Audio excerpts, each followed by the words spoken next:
So good afternoon, everyone. Bonjour, bonjour, and welcome. Some of you, I guess it's good morning, not good afternoon. The first thing I would like to say is before we get started, let us give a land acknowledgement. I'm joining you from the traditional territory of the Haudenosaunee, the Mississauga of the Credit, the Anishinaabe, the Chippewa and the Wendat peoples. And many of you, I think, are aware of the fact that the university formerly known as Ryerson has changed its name to Toronto Metropolitan University, in part as a recognition of our commitment and our journey on truth and reconciliation. And I would encourage all of you, regardless of where you are in the country, to acknowledge the territory that you're on. I'd like to thank all of you for joining us today. My name is Wendy Cukier. I lead the Diversity Institute, the Women Entrepreneurship Knowledge Hub, and a few other projects some of you may be familiar with. And I have a few housekeeping issues before we get started. One is, if you prefer to listen in French, you have the choice. The little globe at the bottom gives you the possibility of simultaneous interpretation. Closed captions are also available for today's session, but only in English. And here we are joining together to discuss some of the barriers women entrepreneurs face, particularly with respect to financing, but more importantly, how successful founders have moved forward in spite of those barriers. I'll be sharing some of the recent insights from the Women Entrepreneurship Knowledge Hub on the ecosystem and the current state of women entrepreneurship. And I'm really thrilled to have Bobbie Racette, who is founder and CEO of Virtual Gurus and askBetty, join us here today for a fireside chat. And I have to say, it's the first time I've ever met Bobbie, and I'm a bit of a fangirl because I've read about her for many years and followed her journey.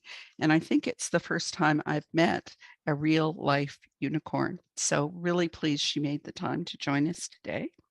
But before we begin, I'd like to invite Joanne Fedeyko, who is the CEO of Connection Silicon Valley and the founder of the Canadian Women's Network, to say a few words as she has brought us all here together. Over to you, Joanne. Great. Thanks, Wendy. You know, it's always amazing to be in the same room as you, and we very much appreciate the opportunity to launch this new How I Raise series with Women's Entrepreneurship Knowledge Hub and the Diversity Institute. So thank you very much.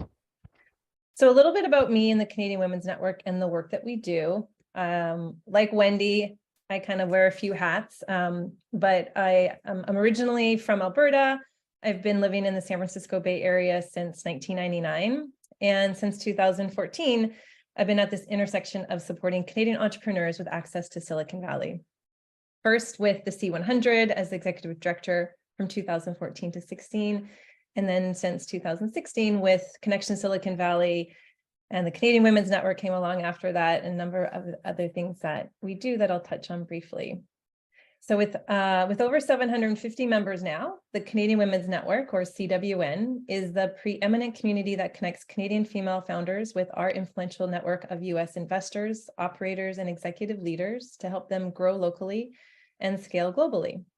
We launched it in San Francisco in 2018, and we host events and programming to help Canadian female entrepreneurs connect into global capital. Our mission is to help Canadian entrepreneurs connect into these global networks so they can build wealth in Canada, but impact globally. In this chat and throughout the webinar, you'll hear some of our signature programming, including this new How I Raise speaker series. How I Raise tells stories from behind the scenes of founders that have beaten the odds and raised capital to grow their business. The journey is hard of fundraising, of entrepreneurship, as we know, and fundraising is harder. I'm actually going to be in Toronto next week hosting 2 additional How I Raised events, which we'll put in the chat, and I hope to see some of you live and in person. We also launched Pathway to Silicon Valley as our very signature program with the CWN in 2018. It's a week-long immersion program that provides Canadian women entrepreneurs with access to our influential network of investors, executives, founders, and operators. And our next event is the week of June 12th, and it's a week to not be missed. Within the CWN online community, we showcase events and programming of our own as well as our partners, along with resources available to founders. It's a great way to connect with founders from across Canada, as well as those within your own city and industry. Our growth members have the unique opportunity to connect with our mentors and investor platform, where members can pitch to our US investor network for some friendly feedback, as well as access our curated investor directory, which is really helpful for founders that are looking to raise venture capital. CWN is incredibly grateful for the support of our sponsors and partners, including WEKH. WEKH was recently on the cover of CWN's Disruption magazine, another one of the hats that we wear, in our latest issue, which is titled Investing in Women, which highlights resources for women entrepreneurs. So I hope that you'll check it out. Thanks so much for having me. I'm excited to chat with Bobbie, and I'll turn it back over to Wendy. Great. Thanks so much, Joanne. So just to set the stage, I wanted to take a few moments to provide the highlights of our latest State of Women Entrepreneurship report. And I will try to be brief, just hit the highlights. And if folks want a copy of the report or the PowerPoint, of course, we're happy to share it. So there we go. So I'll give you a bit of background on WEKH, talk about the research highlights, talk about some of the resources that are available for entrepreneurs beyond the ones that Bobbie and Joanne are going to speak about, and a little bit about our strategy for creating a more inclusive innovation ecosystem in Canada. So the Women Entrepreneurship Knowledge Hub is one of the 3 pillars of Canada's Women Entrepreneurship Strategy. One pillar is financing for women. A second pillar is investments in the ecosystem. That means the organizations that support women entrepreneurs. And the third pillar, or little pillar, is the Women Entrepreneurship Knowledge Hub. And our job is to collect information, to look at what's working, what's not working, to make recommendations, and to try to drive a strategy to create more inclusion. Because we know, regardless of where you are in the ecosystem, regardless of whether you're an individual founder, whether you're part of an organization that provides support to women entrepreneurs, or whether you're involved in government, the media, and so on, you have a role to play. And our view is there are no simple solutions to complex problems. The reason women face barriers today has to do with deeply embedded cultural norms. It has to do with things like the tradition of women's unpaid work and gendered role models, has to do with the fact that many government policies are designed to support the dominant group of entrepreneurs focused on tech, focused on manufacturing, as opposed to focusing on areas where women and other diverse entrepreneurs tend to be. And then we know that within organizations that operate within the ecosystem, whether we're talking about financial institutions, banks, and VCs, whether we're talking about post-secondary institutions, because our hands are not clean, or incubators, accelerators, and so on, there are policies and practices that often have deeply embedded biases. We've dug in, for example, and looked at the 5 C's, which financial institutions often use to make lending decisions. Bias is built into those, and that's part of the reason women are less likely to get access to financing and more likely to get smaller amounts, even if they're presenting similar opportunities to men. We know that universities are among the worst offenders. I taught a course in entrepreneurship this year where the textbook did not have one single example of a successful women entrepreneur. And part of the reason I'm so excited to meet Bobbie is because I think we should have her case study in all of the textbooks.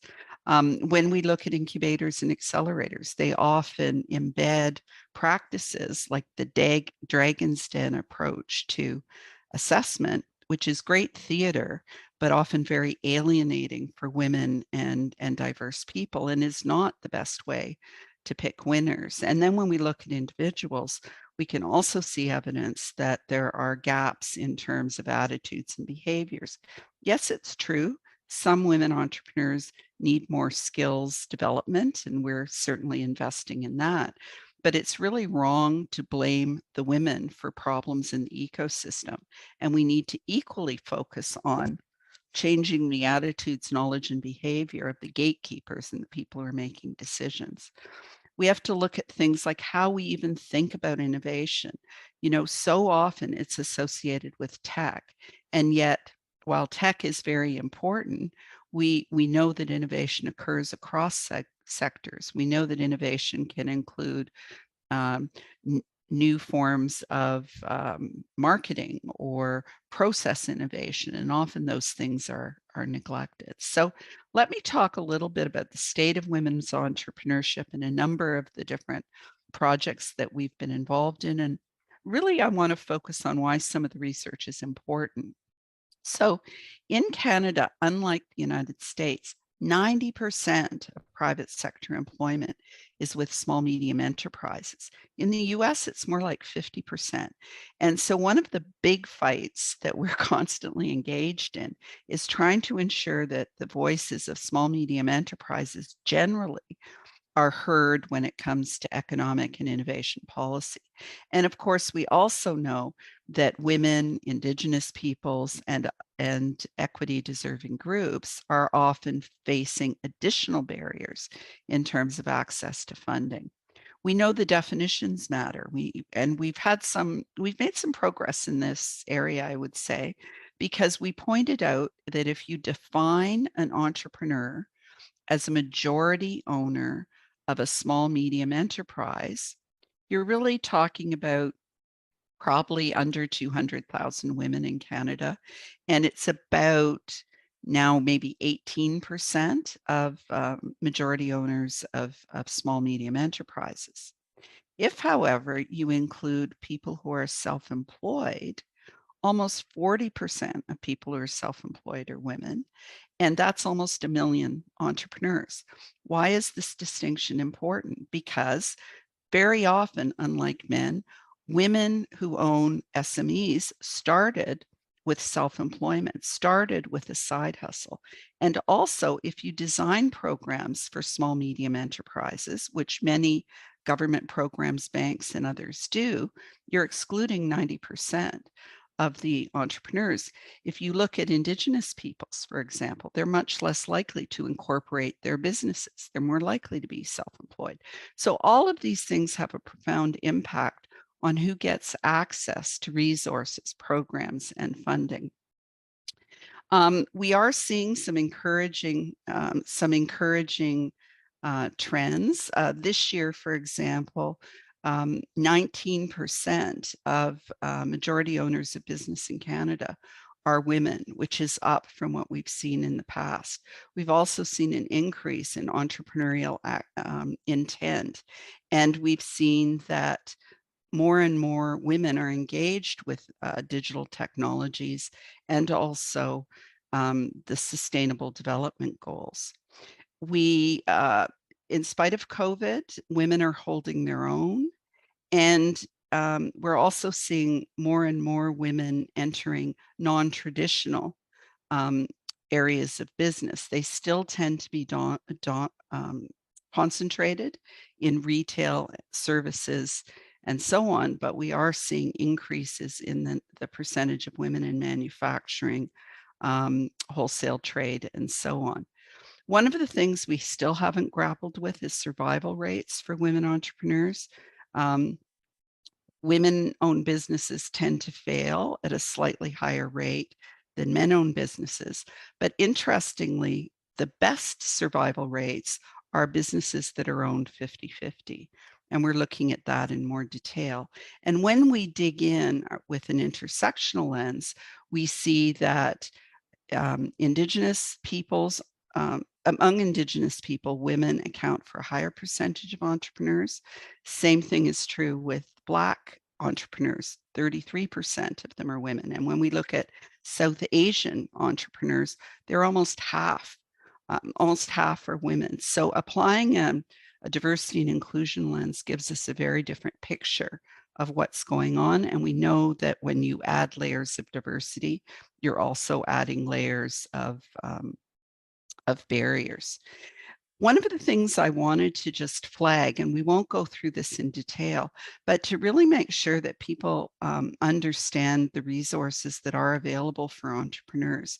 Because as I said, through the Women Entrepreneurship Strategy, but also through provincial strategies, through philanthropic efforts of many large corporations, we're seeing more and more investments in women entrepreneurs, in Indigenous entrepreneurs, in Black entrepreneurs, and others. And this is something that often entrepreneurs have trouble navigating. And one of the things that the Women Entrepreneurship Knowledge Hub is trying to help with, the navigation.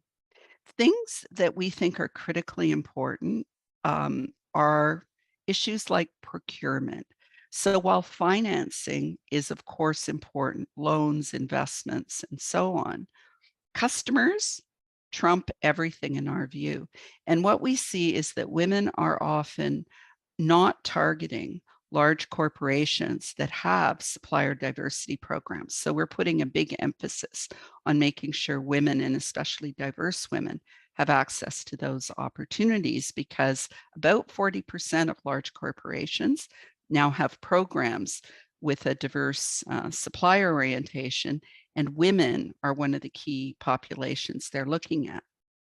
The Government of Canada, massive, massive opportunity, and they are starting to invest in programs to open up opportunities for women and diverse groups.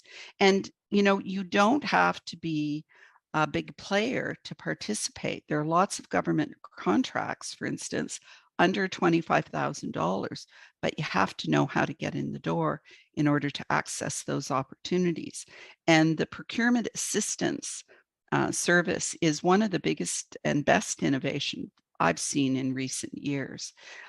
There are also lots of organizations supporting women entrepreneurs, both those with women in the title, like the Women Enterprise Organizations of Canada, who have targeted resources, training, loans, and so on, as well as organizations like the Black Business Professional Association, Canadian Association of Minority Suppliers, and the Canadian Council of Aboriginal Business, and others and others.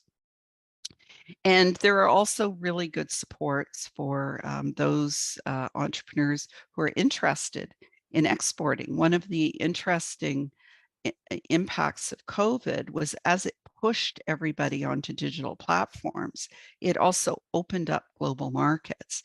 And so Export Development Canada, the trade commissioners, and others are there to help. And from our perspective, you know, spending some time to familiarize yourself with these programs really can be a game changer.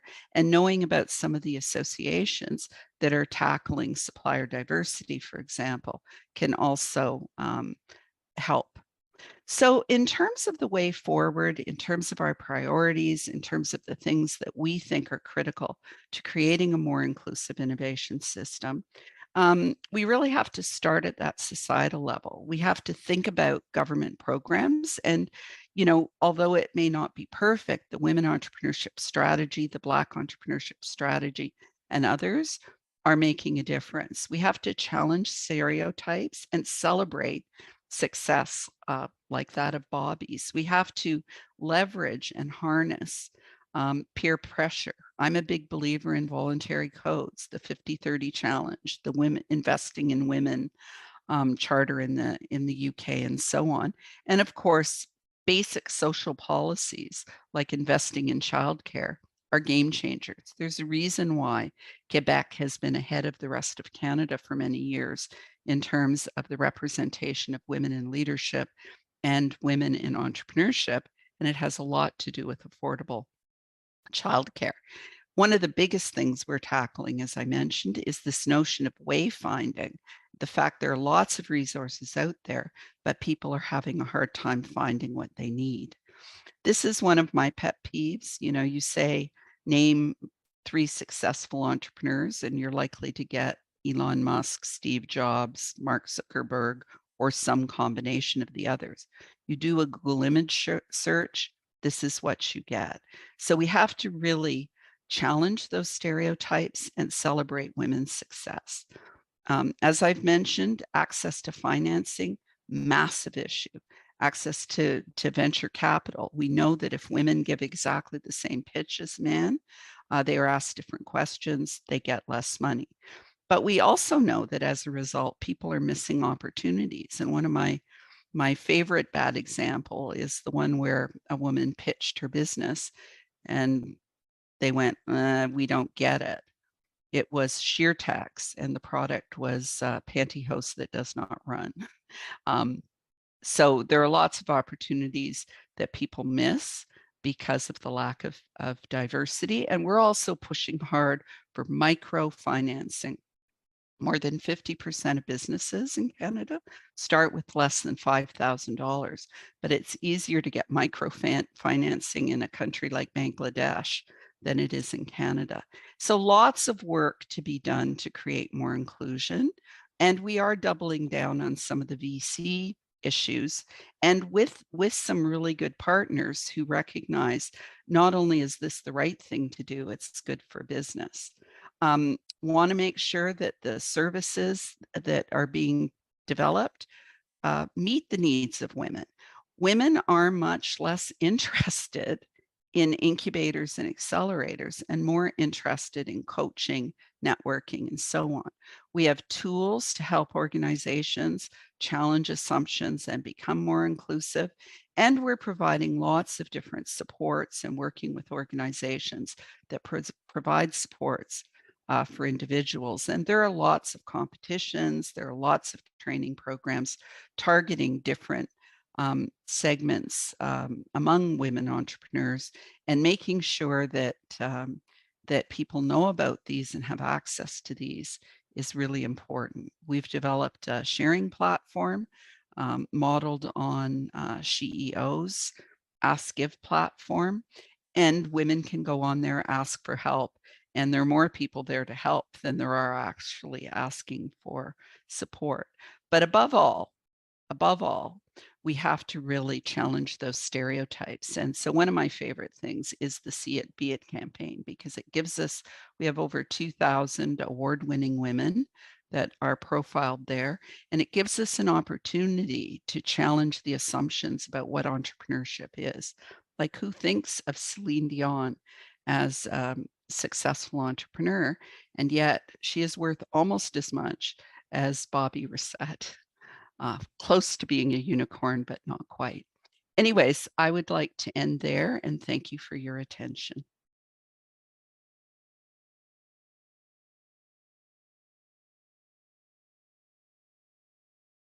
Thank you, Wendy. That was fantastic. Really appreciate the work that you guys do in this arena and how much you are driving forward the agenda here for women and for women entrepreneurs. I'd like to invite Bobbie into the room with me now, and we will kick things off. Hey, Bobbie. Hi. That was a Really great great presentation. Yes, it was. I want to thank Bobbie for joining us today, kicking off our new How I Raise series. I want to first set the stage a little bit because this new series is not about the story. It's not the how I built this.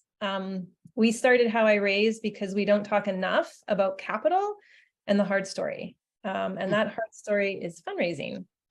And that's what we're going to talk about today with Bobbie. We want to give some real examples of what not to do, what to do, where to draw the line, when it's okay to walk away, when you need to walk away, and when you lean in. So welcome, Bobbie Racette, founder and CEO of Virtual Gurus and askBetty, two businesses that offer virtual help to busy professionals. I like that, Bobbie, you've got two things too. It's not just one that as women entrepreneurs do. We tend to always have our hands kind of full. Bobbie's an unstoppable force in the Canadian startup community. She acts as a mentor for e-commerce North and serves on the board of the TELUS Friendly Future Foundation. Try saying that 5 times. She has been recognized as one of 50 changemakers for 2021 by the Report on Business magazine and Canada's Startup Indigenous Entrepreneur of the Year. Bobbie is Cree Métis, who prides herself on building an inclusivity-first company, champion Indigenous people and the LGBTQ+ community. Bobbie is on a mission to create employment opportunities for underrepresented individuals, including First Nation, Métis, Inuit peoples, members of the LGBTQ+ communities, racialized people, individuals of alternate abilities. I might need some of those, and those living in remote communities where I am definitely from in Northern Alberta. So thank you, Bobbie, for your commitment to making a difference and for driving to make change. Thank you, Joanne. And thank you, Wendy, for that great presentation. There's so much to speak on about that. So it's great. There is, yes. And we need more of it for sure. So super quick before we jump in, I want to also mention, it's kind of been said throughout, but Bobbie has built Virtual Gurus from Calgary. Not a typical place to have, unicorn status. And Bobbie, you truly embody that which we are trying to achieve through the Canadian Women's Network, is to have you build your company locally, but scale it and have impact globally. So thank you very much for that. So let's dive in. Like I said, we're not going to talk about how you built this. That story is out there and lots of avenues for that. But what we're going to do is talk more about that fundraising journey. And I love when we spoke last week. Couple of things. One, I feel like even though you're at this huge success and inflection point in your life and career, you are still that same awesome, humble, amazing, open person that I met several years back, way before unicorn status. So I just want to thank you for just being you and continuing to embody that that throughout what you are building. So I learned this term through one of our other partners, Anastasia from Bose Capital. She talks about the capital stack out there. And I just really love that term. And I was wondering if you could maybe share with us, what are those various forms of capital that you've taken in along the way, just to paint that picture of what it's all taken to get you to where you are at today, and then ending on where are you at today? Absolutely. I think when you and I first met quite a few years ago, I was maybe around 300,000 to 500,000 in annual recurring revenue, and that was a long time ago. So it feels like a long time ago, but really it was a few years ago. And I do apologize, everybody, for a little bit of the dark black background. We're in Calgary, and it's a pretty gloomy day here. So yeah, I heard cap stack a lot recently because I actually am starting to raise again. And I've been talking to people in the US because we are looking at approaching US investors for this next round. And everybody always says, send me your cap stack. And so in the tech world, you always have tech stacks. So I kind of just assumed that it was about all the kind of capital ventures that we have. When I first started raising for Virtual Gurus, I did a family and friend round. And so technically that's where you're supposed to get money from, more angels or family and friends. But I actually ended up getting money from people who were clients at the time, really early adopters. And I made the mistake of giving a little bit too much equity for that. But at the same time, without their small funds, I wouldn't have been able to be here today. So it was a learning process. I took the 200,000 and put it right back into the company, didn't pay myself a salary. And I bootstrapped Virtual Gurus to $1 million in reoccurring revenue. So I had no money, nothing, just the revenue coming in. I think our first year it was about 265,000 in revenue. And then I just kept going and going and not paying myself at all. So I was able to put all the money back into the company. And then I was able to put that money into the growth part of it, into hiring employees, overpaying myself. And then I ended up raising a seed round, and that was not until 2020. The problem was it took me 2 years to close a seed round, and I was able to close it at 1.25 million. And I bootstrapped it at that point over $1 million in revenue, and it still took me 2 years. And it brings me back to something that Wendy had said in the intro demonstration, was that I'm a female, I'm an Indigenous woman of color, and I'm LGBTQ. So I'm kind of like that trifecta.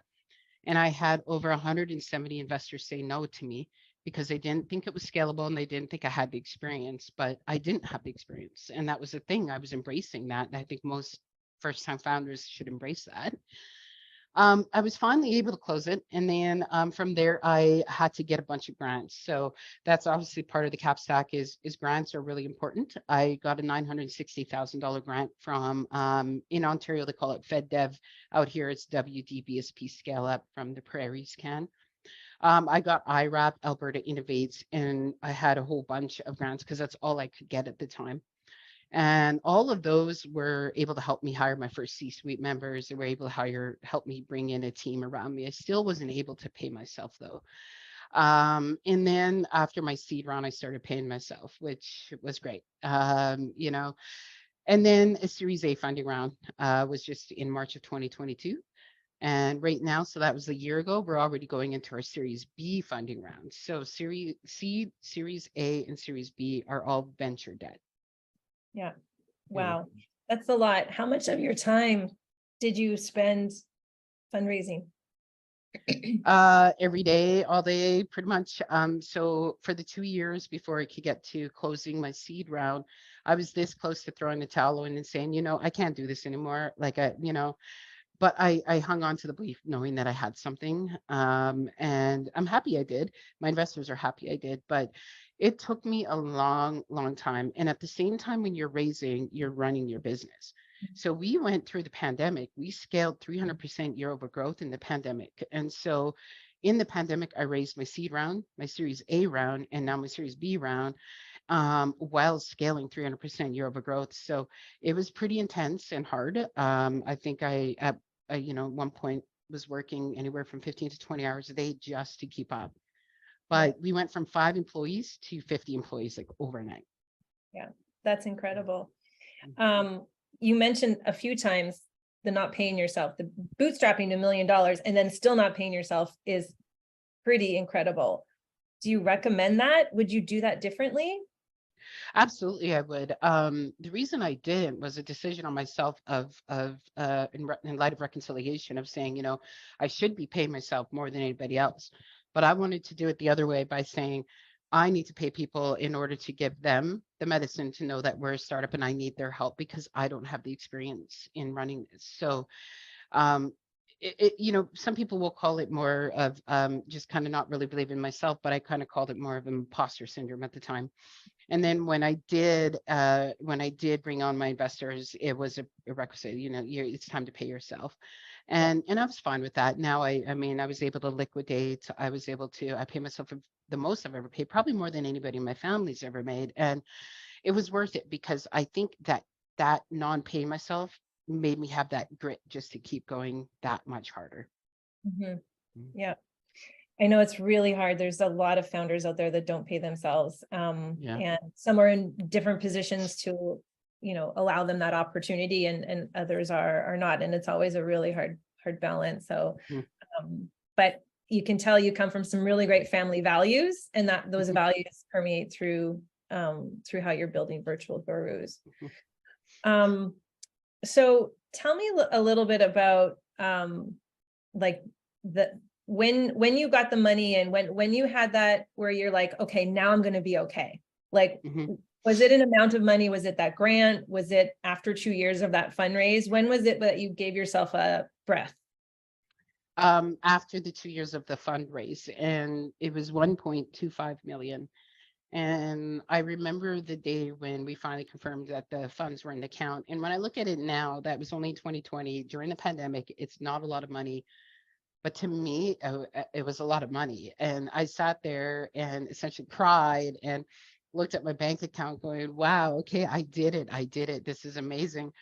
But when I look back at it, I laugh because that 1.25 million does not last long in a scale up like this. It was enough just to get me a little bit of a hump to what I needed, and hence the reason like we had to jump right into our Series A pretty much shortly after.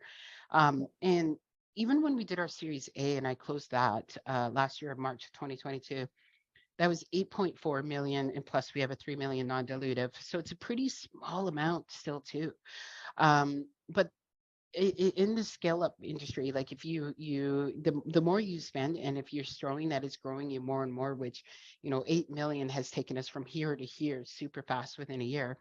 Now it's going to be easier to raise a 20 million raise, because now you're showing that the more you spend, the more you're growing, and you're scaling it. We're scaling again 300% year over growth almost at one point. So I think that's what makes the difference is once you've done it, then it's easier to catch on, and you're like, wait a minute, 8 million wasn't enough. I need 30 million. Wait a minute, that wasn't enough. I need 60 million.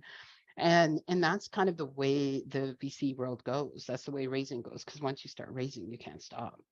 Yeah, it's the Yeah. treadmill. When you It's get on it, treadmill. and we tell founders Yeah. that all the time, be sure that you want to get on this treadmill. Because there is no off really, or the off that there is, you don't want it likely. Yeah. So really be thinking about that. So imposter syndrome, not paying yourself, taking 2 years to close, giving away a little bit too much money in the beginning, maybe not having that mentorship. What do you tell founders these days? You're doing a lot of mentoring, a lot of coaching, a lot to try to support founders that were in your shoes 3 years ago, 4 years ago. So what advice do you have for them as they're hearing you don't have experience, maybe you're asking for too much, maybe your valuations are too high, maybe they're looking at you and you just know they just don't believe what I'm saying. Yeah. I mean, one of the things that I do is, I'm very thankful for some mentors that I had during my time. One of them who still sits on my cap stack, comes in on every round, is a member of my board. And I've surrounded myself with people that I can talk to and ask questions about. One of the things that I've had to do was learn. I had no idea about any of this, about any raising. This time 3 years ago, I had no idea what any of this stuff was. I had no idea what EBITDA was, and so at the end of the day, when I would go home from work, I sat down and I got onto the Google and I learned. I watched YouTube videos. I even enrolled myself into programs, into cohorts and this and that, just so I could learn how to talk it. So typically my advice to other founders who are new at it like me is you have to believe in yourself, and you have to be confident, and you have to let the rejection fuel your fire to continue going, because especially as women, and I think we're getting so much more better and more out there at it, but when somebody says no to us or rejects us, it's so easy to take rejection to heart. Yeah. So when I went through the 170 investors that said no, the first 10, I was like, oh, I'm dying. The next 10 after that, I was like, oh man. And then the next 10 after that, I was like, you know what? Bounce off of me. I can do this. And then I just didn't let it get me down, and I kept going. And it almost turned into me having to prove people wrong that I knew I had something, and now a lot of those people that said no come back to me, and they actually ask me, why did you keep going? And it was because, I wanted to be resilient. I wanted to say, hey, you know what? Like, I believe in my product, and I wanted to be bold about it, and I wanted to be brave. And so it was just like, I'm just going to continue going. So yeah, my main advice to some of my mentees or mentor people that I mentee is, just be bold and go and do it, and don't be afraid, and be you, and always try to learn, because if you're not learning, then you're just going to stunt the growth right there. Yeah. And if we don't have that conviction, that shows right through to the people that we're meeting with. So you have to be so convicted in what you're building and that you can do it, and not show them anything else in that regard. You still be you, but still got to be like, yeah. I just want to quickly say, please put questions in the chat. I think that people are. I've got one that asks, like, what was the investment that you received used for? Like, how did you use it to fuel your growth? Well, it's funny because when I was first raising, one of the VCs were telling me that we're not tech. We're not tech enough. We were tech enabled, but we're not tech first. So I used the first seed round to start really building out the tech. I used Alberta Innovate grants to hire my CTO and my COO. And then I leveraged the financials to go and build out the tech, which is the platform. Now, this is in the first round, so this would have been 2020 to 2021, and started building out the platform based on how I built it with just an Excel sheet. That's right. I built it literally Excel sheet, splash page. And so then we took that technology and we started building it to pretty ad hoc type tech. And then we were able to show our scale from there in that first year. I think in 2021, we went somewhere from, it was like 2022, somewhere around it was around 1.3 million to like 6 million, like kind of overnight with just the 1 million raise. So that Mm. shows investors, okay, they're onto something, they can do this. So we leveraged the rest of it for salaries because we had 5 employees only. And then when I closed the Series A round, right before that, I got an $960,000 grant that also went towards our growth. And so I was able to technically take that close to 10 million and really, really build up the tech, launch the AI, higher capital growth, but mostly the tech. Because anytime we scaled the tech, Yeah. we were able to bring in more revenue. We were bringing in a lot more services, and a lot more people that were signing up for the service. So all the money coming in, our MRR, our monthly recurring revenue, just kept growing and growing and growing. And so now the next raise will go to full capital growth. The tech is done. We're tweaking it and everything as we go, but now it's all about capital growth. That's awesome. You mentioned mentors earlier as well, and early stage founders always looking for like anything and anybody that can help right early on. And often, sometimes what people are selling isn't necessarily like we think that we need it, but maybe it's not quite exact, or maybe they sell us a little bit field of dreams. There's lots of examples where mentors come in and they promise you that they're going to do some things for you. And we often give away too much of capital in those early stages or time. I'm curious as to like some of the mentors or advisors that you have had, how you might have structured some of those conversations and relationships. Do you ask them, like, is it specific of things that they're there to help you achieve? What maybe are some of the things they helped you to achieve, and what kind of, again, advice and guidance around that? Because they can be so critical to help you with customers and capital, but they can also take a lot away from you and your business. They can. So for me, it was really important that anybody that I sought advice from, that I would get their feedback, but I wouldn't get them directing which way they wanted me to go. To me, a good mentor and a good advisor is somebody who essentially challenges you to think of the different options and to let you ultimately make that decision, not to try to lead you into one option. And so I really surrounded myself with a lot of people who had different skill sets that had scaled companies to millions, to people who might be more of a leadership mentor, because not only did I have a lot to learn about raising money and all of this, but I had to learn about leadership. Before I started Virtual Gurus, I mean, I had no education. I didn't have this type of life, so I've never led people like this. And so I had to sign up to programs, had to do things to learn. And the other thing I did was I created a personal board of advisors for myself. So these were other women that have scaled scale ups, and we still meet. And we talk once a month, and we give each other advice. All of us are running really large scale ups across North America, and those people know better than anybody, right? Because they're doing it, and we could just be there to kind of be that ear in the sounding board. But it was important to me to have that too, because there's nobody else that you can actually talk about the hard stuff than another CEO that's doing it too, let alone another CEO that is a woman of color or this and that. So super important. But some of my advisors are just amazing. I still talk to them to this day. They give me the advice and the feedback that I need. And the one thing about me is they all know that I'm quite the go-getter. So they don't want to stand in my way and say, you should try this. They actually just want to challenge me to think of different ideas and ways and to be creative. And so they know that about me. They know I'm going to figure it out. They know I'm a risk taker. And they know I'm quite stubborn and will do what I want to do. But yeah. That's great. So it sounds like a lot of things have gone really right over the years. There's some bumps and taken a lot longer to close. Didn't pay yourself for a number of years. Is there one thing that you would undo? Yeah, there is actually. So when I was first starting Virtual Grows and I did the family and friend round, and this has to go with imposter syndrome, but I ended up going onto Kijiji and posting a silly ad saying, looking for somebody that wants to run this. Here it is. It's already at 20,000 recurring revenue. Like it was very small.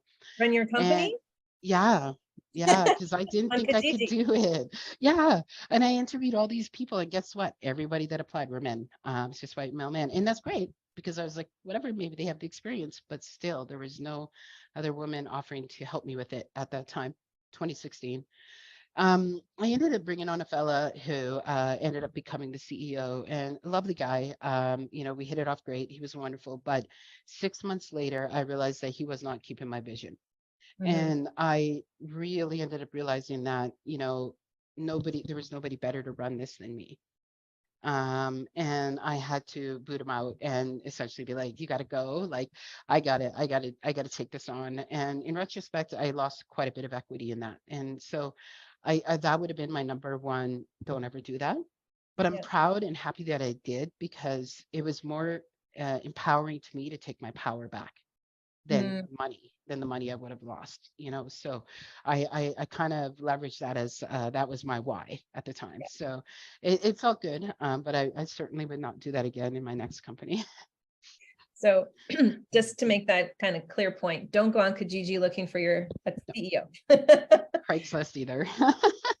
Okay, let's see there. Yeah. Some go to AngelList looking for There you co-founders. go. Like, Yeah. that's yeah, it is lots in what we learn and lots in obviously what we do differently. I think that today there's obviously like an infinite more amount of accelerators and programs and things that are local. COVID allowed it to be globally more accessible and whatnot. But just curious, like at that time, did you not have people around you at all to guide you with that?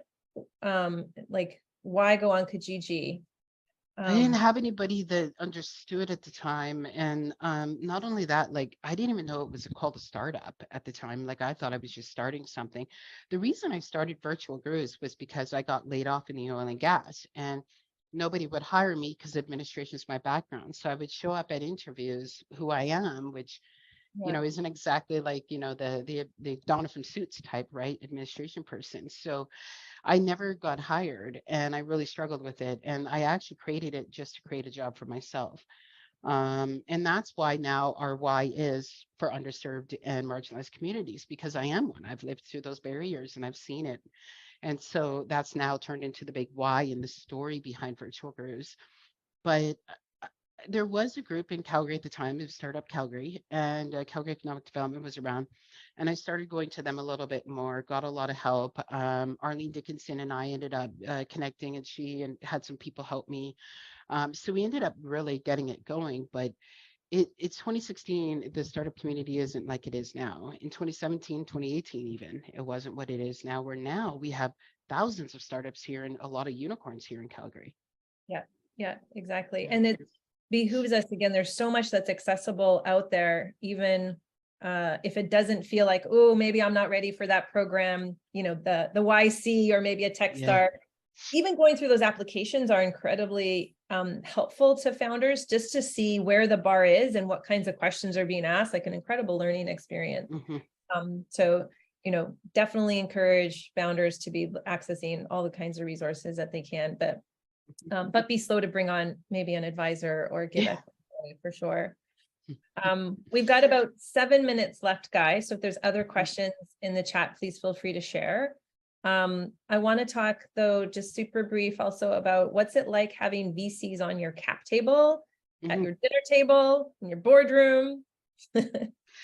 It's funny you say at my dinner table because all of my entire board is coming here tomorrow for my Q1 board meeting. So when they come once a year, and so I'm having them here. I'm actually at my downtown office, and all my employees are going to be here, and we're having dinner, and just like one big family.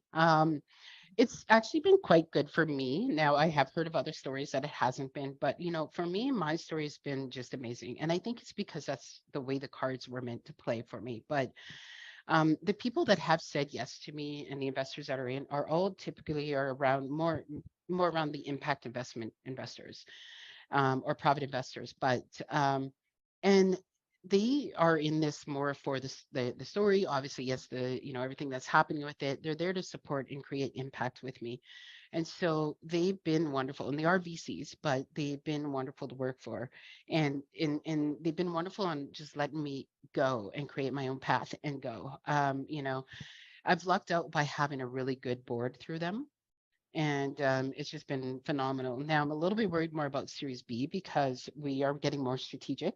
So we have larger names coming in on this next funding round, and these are quite large names that gets a little bit more scary. But and they're from US, and US investors are a little bit more different than the Canadian investors. And right now I only have Canadians on my cap table, so it'll be interesting to see how Series B goes. But I think that I've actually lucked out with the types of investors I've picked. Yeah, there is luck in this, but Bobbie, there's just a lot of your drive, determination, and your values, I think, that's really created this path for you, whether or not you created it before or you were creating it as you were going, but 1000% congratulations to you and all of that. Quick question from the audience is could you briefly say a little bit about what that investor pitch looks like? Yeah, and it's funny though, the pitch changes. So when you go through your different statuses of your series or your seed rounds, it changes. And now our pitch deck is more about the scale and the traction. So for me, there's one really important thing about my pitch is I'll never go away from the story behind virtual groups, because let's face it, that's what makes virtual groups what it is. And I've had a lot of people say, take that away from the pitch. Well, I'm not going to. And I fought against it and said, no, I'm telling the story of why, because I think it's important. And it typically for me goes in with a large hook and then right into the story as to why, and then going through the story of the technology and the traction, and then the ask. That's changed a little bit. I've just finalized my Series B deck, and it's a lot more of the traction. The story is going to be spoken there, like talked about in there, but it's a lot more of the traction and the scale of where we're at, and the carbon footprint and the impacts we're making. So, how many people are we being able to give their kids diapers? How many people are we, this and that? Like, we're making a big impact. So I'm going a little bit more deeper in on that. And so I think it's important for that, because that's ultimately our why. Now, when you invest in something like us, you're not going to get a 10 to 18x like most investors want, right? You're going to get more about an 8 to 12x max, because we're impact, and we take lower margins to pay higher fees to those for fair pay. And so the types of investors we need have to understand that, and you have to really be able to tell a compelling story to it. Yeah. Yeah. My last question, and you kind of touched on this a bit. So giving back and paying it forward, very much the ethos here in Silicon Valley. People don't maybe know that, but until when they come and experience it, they really do. They do get it. And you're doing both right now. Even just by speaking with this group today, taking time out to be able to support founders. What do you ask for founders that you're coaching now, to be able to create this movement forward where we are more helpful and collaborative to each other, and really helping, where I always say 1 + 1 = 11, right, with it. So what would be your ask to founders that you're coaching now? It's always, when I posted something about this on my LinkedIn the other day, but it really is always about, as long as you're open and to be 1% better every day, then you can do it, right? Because nobody's perfect, and being a founder isn't perfect. And I've realized that, I've always been authentic. I've always been vulnerable to my story. I've always been who I am and never shied away from being it. And I'll never change. But there's one thing that I've always done, was every day I've achieved to try to be better than I was the day before, whether it be my leadership, whether it was learning about finance, whether it was sitting online, going to Google and asking all these questions to help me understand things that investors were saying to me, and it's just something that's huge to me. I mentor these young ladies through the platform incubator here in Calgary, and just what they're doing is amazing, and they're at where I was when I was ready to quit, but they're building such scalable products that, is just giving them that you got this, right? And that's all they need sometimes. Yeah. Yeah. Mm-hmm. It is so true. Like Mm-hmm. it's so inspiring to see what entrepreneurs are building these days. There's such unique ideas. There is such grit and determination and grace also with what they're building. So it's super inspiring. Yeah. Bobbie, thank you. I'm going to give you the last words to close it out, and then we'll hand it back over to Wendy. Last words. I mean, I think we said a lot in that jam-packed 20, 30 minutes, but I think for me it would be is never underestimate somebody's story, because I do know that a lot of the investors, and when I was first raising, I had no idea about any money. I couldn't even hardly manage my own wallet, you know what I mean? And now it's just, I'm not only managing millions of money, but I'm also managing the well-being of thousands of people now. And that is something that is my why and just intrigues me every day. It's changed my life. Like, who I am now is not who I was a year ago. So my whole thing would be is just, empower yourself and be yourself, and just be bold and be brave, and but never go away from being you. And that's just super important for me. And I think when you do that, your cards will fall into the right place. Beautifully said. Thank you so, so much for joining us today. Thank you. Wendy?